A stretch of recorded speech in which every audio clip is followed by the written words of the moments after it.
Assalamualaikum warahmatullahi wabarakatuh. Shalom, Om Swastiastu, Namo Buddhaya, salam kebajikan, rahayu, rahayu, rahayu.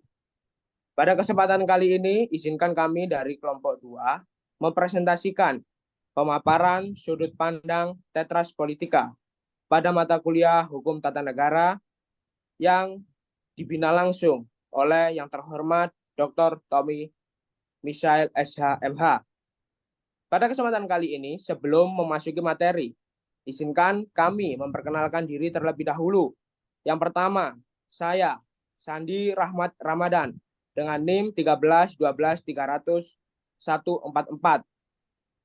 Selanjutnya, Perkenalkan, nama saya Reza Andika Ardiansyah dengan NIM 13123000132. Dan perkenalkan, nama saya Hildan Tironi Divana dengan NIM 13 12 300 134.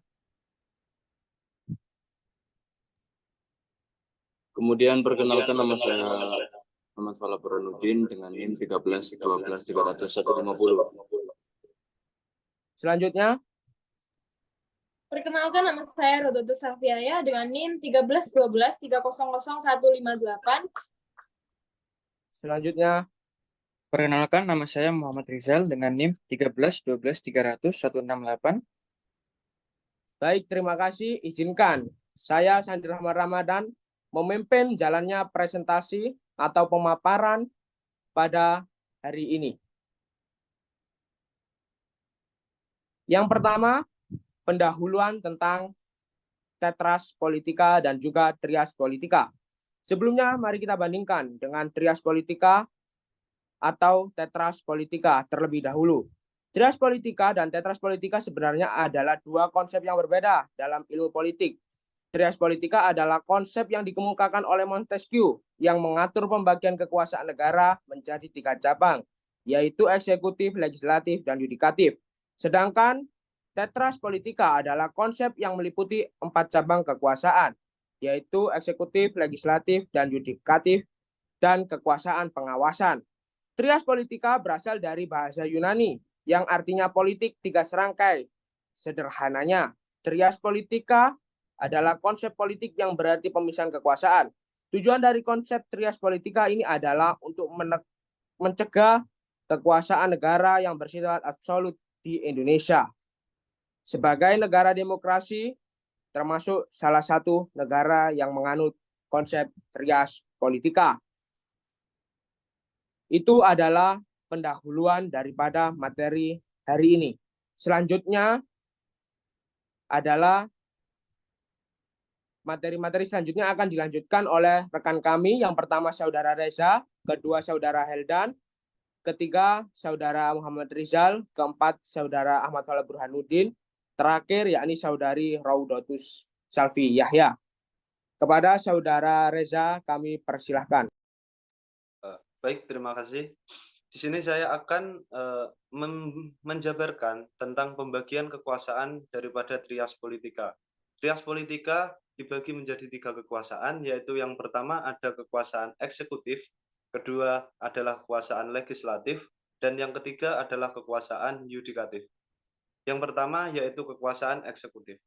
Kekuasaan eksekutif adalah kekuasaan untuk melaksanakan undang-undang dan roda pemerintahan. Di Indonesia, kekuasaan ini dipegang oleh Presiden. Presiden memiliki kewenangan untuk mendelegasikan tugas eksekutif kepada pejabat pemerintahan lainnya, yaitu para menteri. Yang kedua, kekuasaan legislatif. Kekuasaan legislatif adalah kekuasaan untuk membuat undang-undang. Terdapat 3 lembaga yang diberi kewenangan legislatif di Indonesia, yaitu antara lain, yang pertama ada Majelis Permusyawaratan Rakyat, MPR, kedua ada Dewan Perwakilan Rakyat atau disebut dengan DPR, dan yang ketiga adalah Dewan Perwakilan Daerah atau disebut dengan DPD. Yang ketiga yaitu kekuasaan yudikatif. Kekuasaan yudikatif adalah kekuasaan yang berkewajiban mempertahankan undang-undang dan berhak memberikan peradilan kepada rakyatnya. Untuk sederhananya adalah kekuasaan kehakiman. Di Indonesia sendiri, kekuasaan kehakiman dipegang oleh MA. Terima kasih. Baik, Dilanjutkan oleh Saudara Heldan Tironi Divana. Silahkan. Untuk materi selanjutnya yaitu seperti yang sudah kita singgung di awal tadi, yaitu Tetras Politika merupakan konsep yang menekankan pada 4 kekuasaan dalam suatu negara, yaitu 1. Eksekutif, 2. Legislatif, 3. Yudikatif, dan 4. Kekuasaan pengawasan. Konsep ini mencerminkan struktur dan fungsi dasar negara, di mana setiap kekuasaan memiliki peran dan tanggung jawabnya sendiri dalam menjalankan pemerintahan dan menjaga keseimbangan kekuasaan. Dalam literatur yang berjudul From Trias to Tetras Politica, The Needs, Checks, and Balance, yang ditulis oleh Richard V. de Mulder dan Albert Major, mengkaji bahwa analisis de Mulder yang sebelumnya mengenai Trias Politica mengingat pada zaman yang semakin berkembang dalam penerapan teknologi informasi untuk melaksanakan kebijakan pemerintah, maka kekuasaan negara yang semakin meningkat dianggap menimbulkan pertanyaan apakah posisi warga negara semakin melemah. Sebagai contoh, yaitu menyoroti permasalahan-permasalahan yang mungkin terjadi dalam berbagai bentuk di seluruh proses penerapan hukum.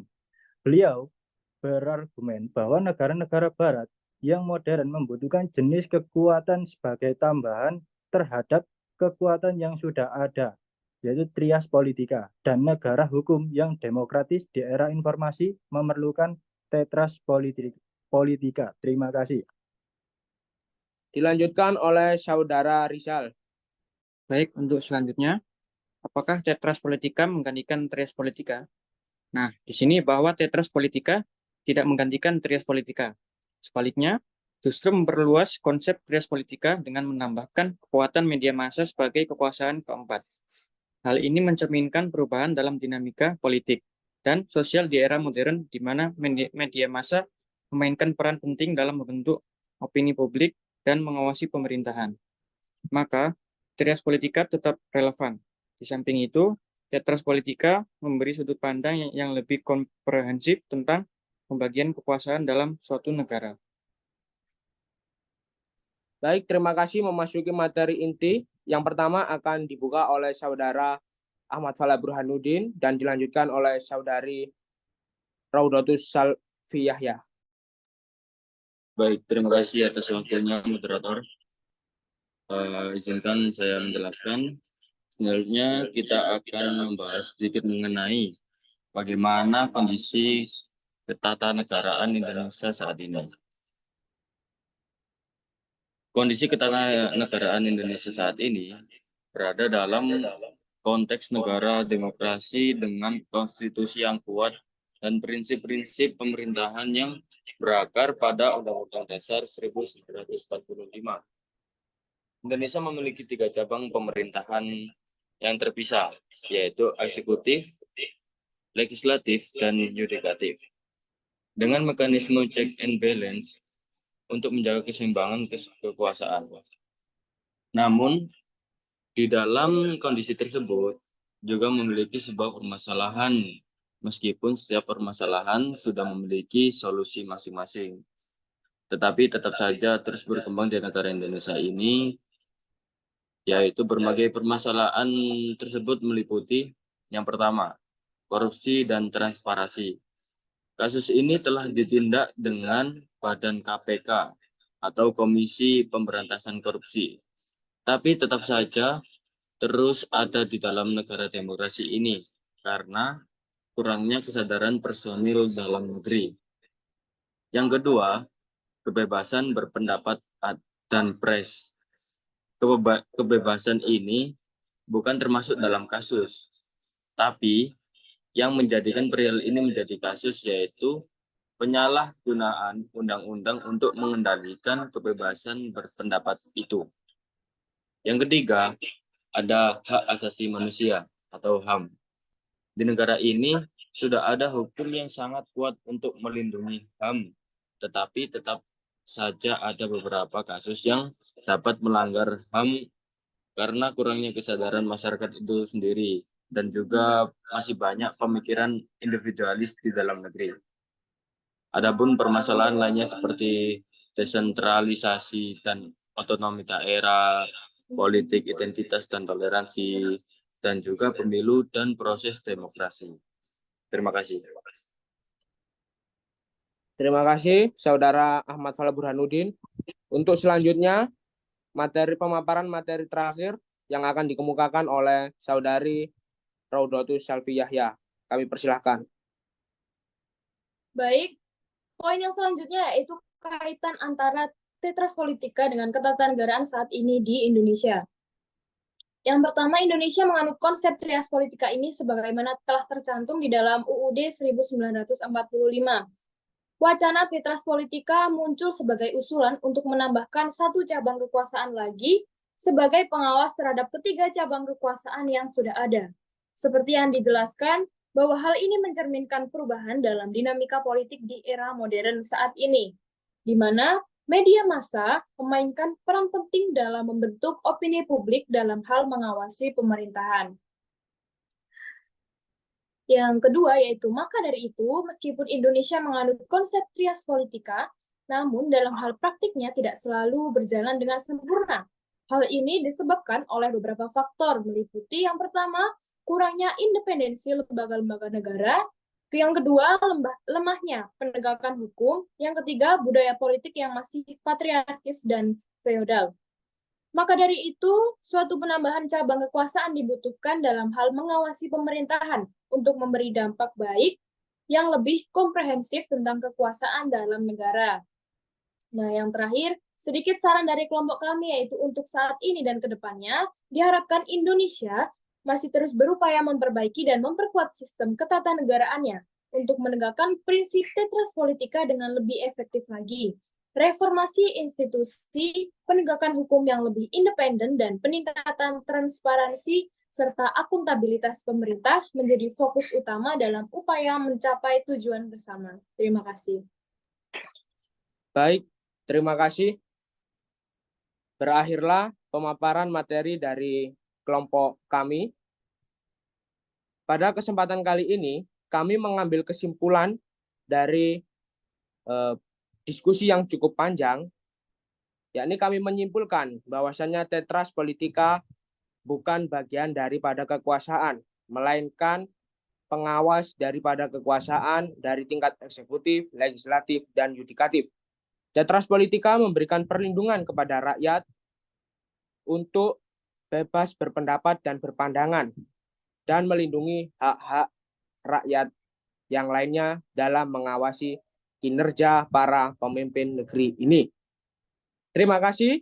Mungkin itu pemaparan daripada kelompok kami. Kurang lebihnya, saya Sandi Rahmat Ramadan atas nama pribadi dan juga atas nama kelompok memohon maaf yang sebesar-besarnya apabila ada salah-salah kata dan kurangnya kami dalam mengerjakan tugas PTS Hukum Tata Negara pada semester 2 ini. Kami mengucapkan mohon maaf yang sebesar-besarnya. Akhirnya, kami akhiri. Wassalamualaikum warahmatullahi wabarakatuh. Shalom, Om Swastiastu, Namo Buddhaya, salam kebajikan, rahayu, rahayu, rahayu. Tuhan bersama kita. Salam Pancasila. Merdeka, merdeka, merdeka. Merdeka.